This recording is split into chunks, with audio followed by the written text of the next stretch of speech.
আমি এখন আছি কমলাপুর রেলওয়ে স্টেশন। এটি বাংলাদেশের সবচেয়ে ব্যস্ততম একটি রেল স্টেশন। তো এখন আমরা এখান থেকে যাত্রা করব ময়মনসিংহের উদ্দেশ্যে। তো আগে আমি অনলাইনে ময়মনসিংহের টিকিট কেটে রেখেছিলাম ব্রহ্মপুত্র এক্সপ্রেস ট্রেন। তো এই ট্রেনের সকল কিছু আজকে আপনাদের সাথে শেয়ার করব। সেই জন্য শুরু থেকে শেষ পর্যন্ত সাথে থাকার জন্য আহ্বান জানাচ্ছি। আর চ্যানেল নতুন হলে অবশ্যই সাবস্ক্রাইব করে পাশে থাকা বেল বাটনটি ক্লিক করে দিতে পারেন। আশা করছি ভালো লাগবে। তো বন্ধুরা, কমলাপুর রেলওয়ে স্টেশন, যা মূলত হচ্ছে ট্রেনে ঢাকার অভিমুখে প্রবেশ করতে হলে এটাকেই প্রবেশ মুখ হিসেবে বা প্রবেশ পথ হিসেবে ধরা হয়ে থাকে। তো কমলাপুর রেলওয়ে স্টেশন থেকে প্রতিদিন 50টিরও বেশি ট্রেন নিয়মিতভাবে আসা যাওয়া করছে এবং লক্ষাধিক যাত্রী পরিবহন করে যাচ্ছে।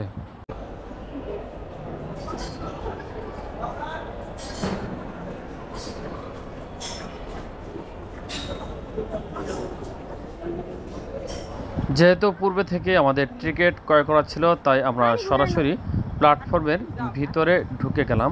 তো এই জায়গাটা ঢুকতে হলে অবশ্যই আপনার সাথে টিকিট থাকা লাগবে, নয়তোবা আপনাকে যে কোনো সময় টিকিট কালেক্টর বা টিটি আপনাকে কিন্তু আইনের আওতায় নিয়ে আসতে পারে। তো এর পাশের পরিবেশটা খুবই সুন্দর ছিল, আশপাশে দেখলে খুবই চমৎকার লাগছে, আপনারা নিজেও দেখতে পাচ্ছেন। তো একটু পানি পিপাসা লাগছিল, তাই এখান থেকে বিশুদ্ধ পানি পান করে নিলাম। এখানের পানিগুলো সব সময় খুব ফ্রেশ হয়ে থাকে। পানি পান করার পর এদিকে ওদিকে একটু ঘোরাঘুরি করলাম, কারণ আমাদের ট্রেনের কিন্তু অনেকটা সময় এখনও বাকি রয়েছে। তো এই আশপাশের এলাকাটা দেখলে এখান থেকে আসতে মন চায় না, মনে হয় বিশ্বের কোনো উন্নত কান্ট্রি যেমন সিঙ্গাপুর বা দুবাই এই ধরনের এলাকাতে আছি। এত পরিষ্কার পরিচ্ছন্ন বাংলাদেশের কোনো প্ল্যাটফর্ম বা বাংলাদেশের কোনো স্টেশন হতে পারে, সেটা এই জায়গায় না আসলে কল্পনাই করা যায় না। এক কথায় অসাধারণ, একদম অসাম এই জায়গাটা। ঘোরাঘুরি শেষ করার পর আমরা আমাদের যে প্ল্যাটফর্ম রয়েছে, যেখানে আমাদের ট্রেনটি দাঁড়িয়ে থাকার কথা, সেই 4 নম্বর প্ল্যাটফর্ম দিয়ে আমরা ভেতরে প্রবেশ করতে শুরু করলাম।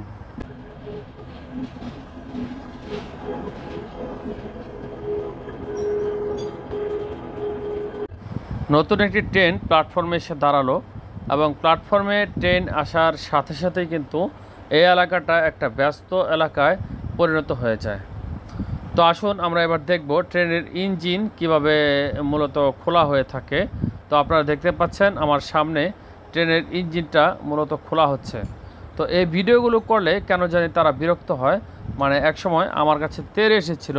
তো এই লোকটা আমাকে মারতে এসেছিল। তো এক পর্যায়ে আমি তাকে খুব কড়া ভাষায় কথা বললে সে তখন পিছু হটতে বাধ্য হয়। তো যাই হোক, আমি কিন্তু শেষ পর্যন্ত ভিডিওটা ডিলিট করিনি। তিনি আমাকে ডিলিট করার জন্য অনেক জোর তোর করেছিল। তো আসলে কারো ব্যবহার হচ্ছে বংশের পরিচয়, যদি সে সুন্দরভাবে বলতো তাহলে কিন্তু আমি ভিডিওটা ডিলিট করে দিতাম।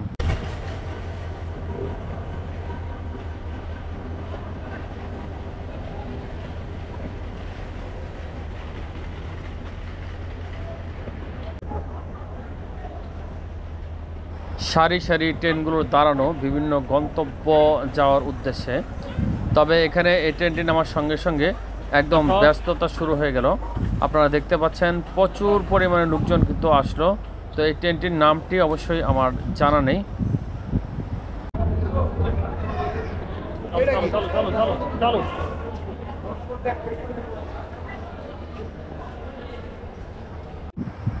সন্ধ্যার প্ল্যাটফর্মের ঝলমলে আলো জ্বলে উঠল, দেখতে খুবই অসাধারণ লাগছিল। চোখ জোড়ানো একটি দৃশ্য, যা দেখলে যে কারোরই মন মুগ্ধ হয়ে যাবে। তো আমি এই জায়গাটায় দাঁড়িয়ে দাঁড়িয়ে অনেকক্ষণ এই দৃশ্যগুলো দেখছিলাম এবং হালকা হালকা ভিডিও করে তা আপনাদের সামনে পেশ করার জন্য চেষ্টা করছিলাম। তো এরই মাঝে আমাদের ব্রহ্মপুত্র এক্সপ্রেস ট্রেনখানা মূলত চলে আসছে। তো আমরা ট্রেনে উঠব, তার আগে আমরা দেখি আমাদের ট্রেনের ইঞ্জিন কিভাবে প্রতিস্থাপন করা হচ্ছে।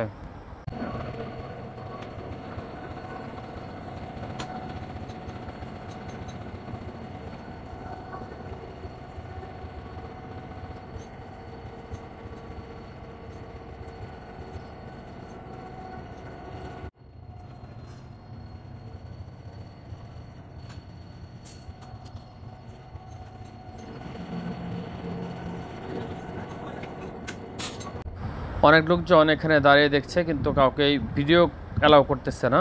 তো আমি এদিক দিয়ে চলে গেলাম। তো এই ট্রেনটা কিন্তু আসলে অনেক সুন্দর, ব্রহ্মপুত্র এক্সপ্রেস ট্রেন, যা খুবই চমৎকার এবং চাকচিক্যময় কালারফুল একটি ট্রেন।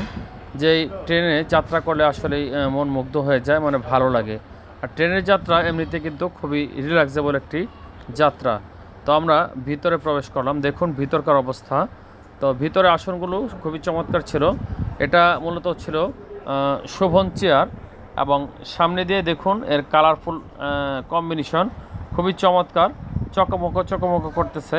তার মানে ট্রেনটা আসলে একটা ভালো যাত্রা হবে বলে ফিল করতেছি।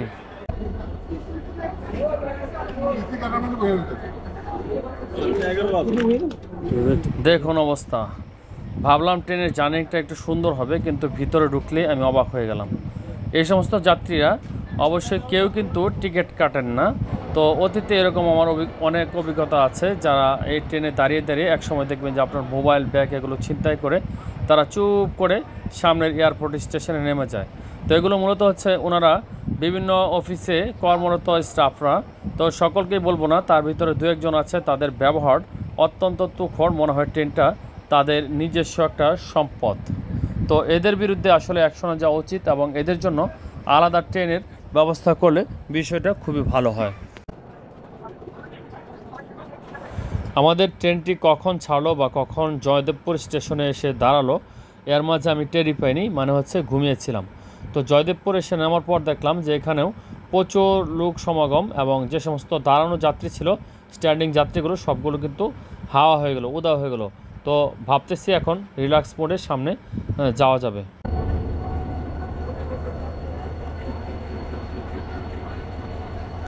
একটু লোরে কারণ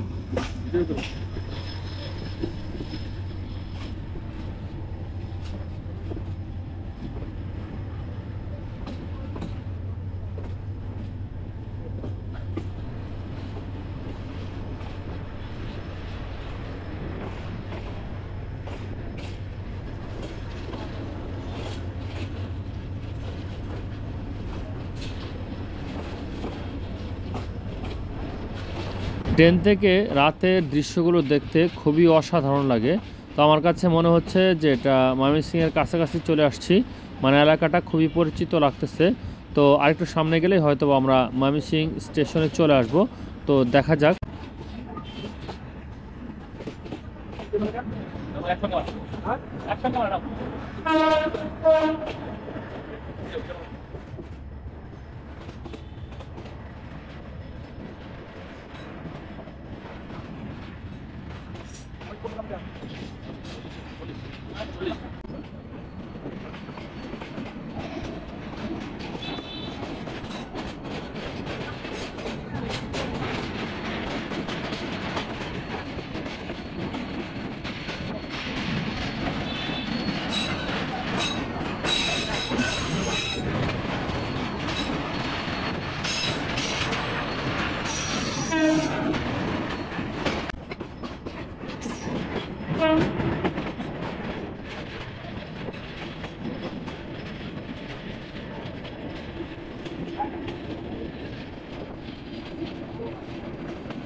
আরে উদয় সিরিয়াল লেগা এটা বাদে তো লোক নামবে না, নামবে এই দিক থেকে না।